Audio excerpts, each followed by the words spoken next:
These are the pieces that you're going to be working with. Here's your quarter circle, and here is your L shape. So those are the two pieces, and that's the way they're going to go together.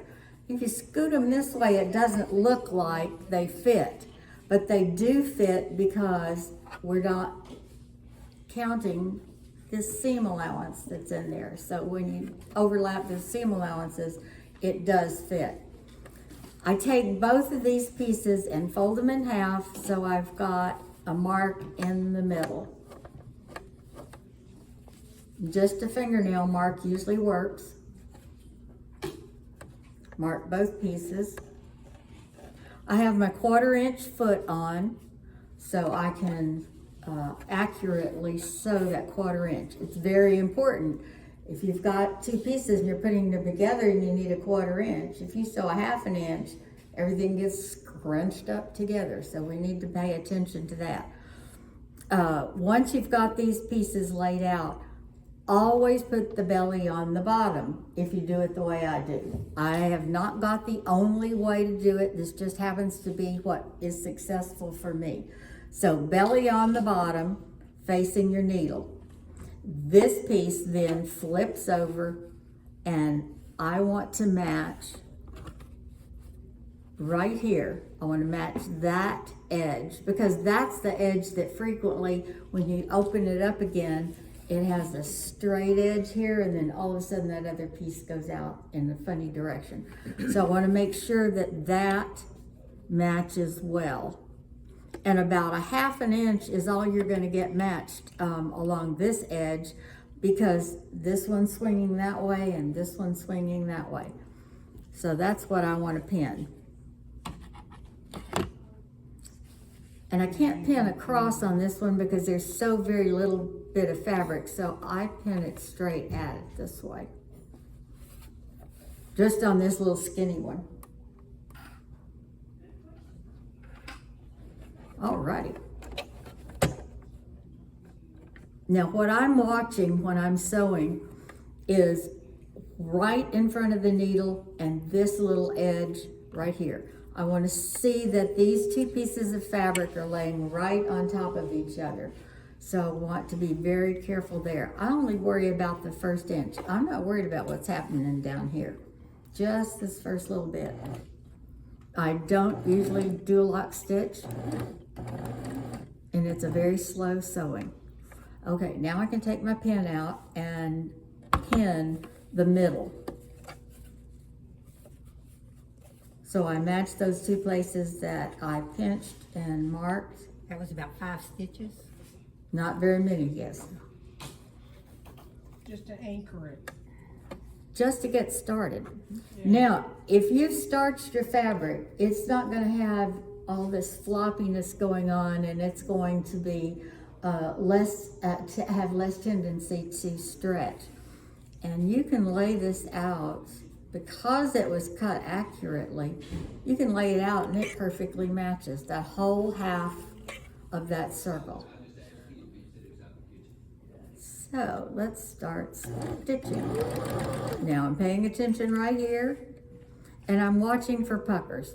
I'm going to give you a real good idea of how to get rid of puckers. If you see one happening,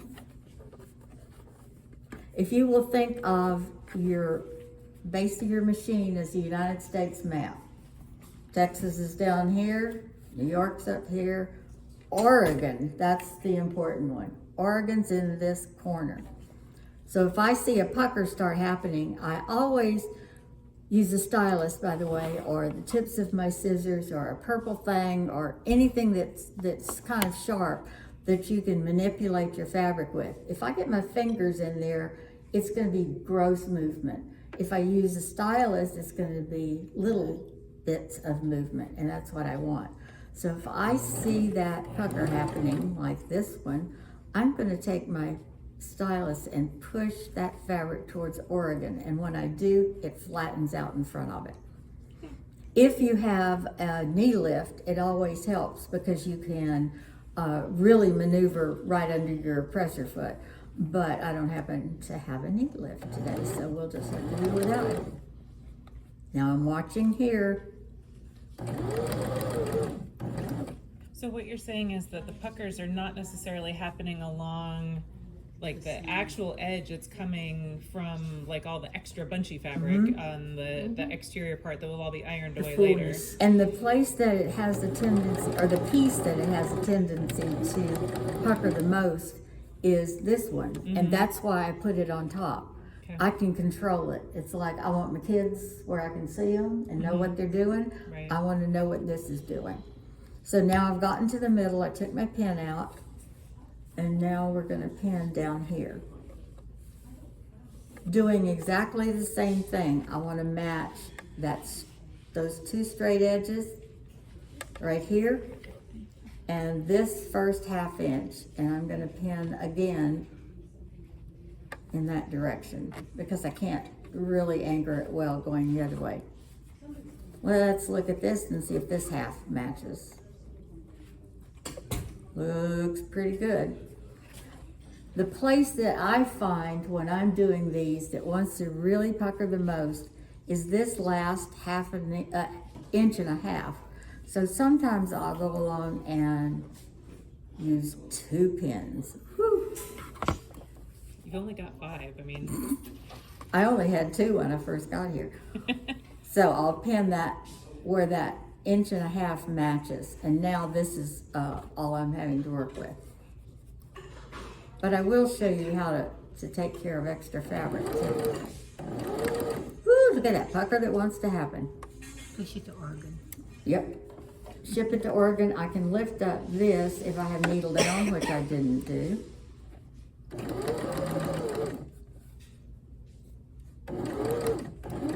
What happens if you sew in a pucker? It's not the end of the world. You don't rip out the whole seam. If you get a pucker in there, you're going to take about 3 stitches on each side of it out, and then just stitch again, and it will pretty much take it all out. Or call it a design element. Applique on top. Did it on purpose. put a yo-yo. All right, now this is a good thing that you can see. I've got too much fabric between here and here. So what I'm going to do is kind of ooch it. So I'm going to push just a little bit, not enough to give it a pucker, but I'm going to push just a little bit at a time. You know how when you have 2 pieces of fabric and you put the one on the bottom that's a little bit too big and your feed dogs take it up? I'm doing the opposite. I'm doing it from the top rather than from the feed dogs. Doing exactly the same thing. I'm just trying to pick up a little bit of that fabric. Take my pen out. You did it, lady.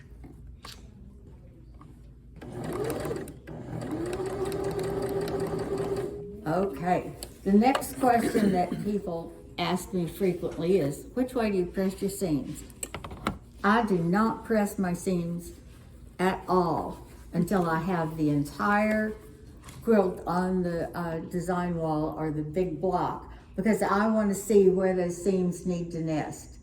And if I've already pressed it this way and it needs to go this way, and you've got starched fabric, it does not want to go the opposite way. So I just finger press whichever way it seems it wants to go and then put it on my design wall. Now, so that you're not doing this the first time with your fashion fabric, I've got samples for you to do a test with. So if you would like to have a sample, I've never sewn a curve. well, I buy curve rollers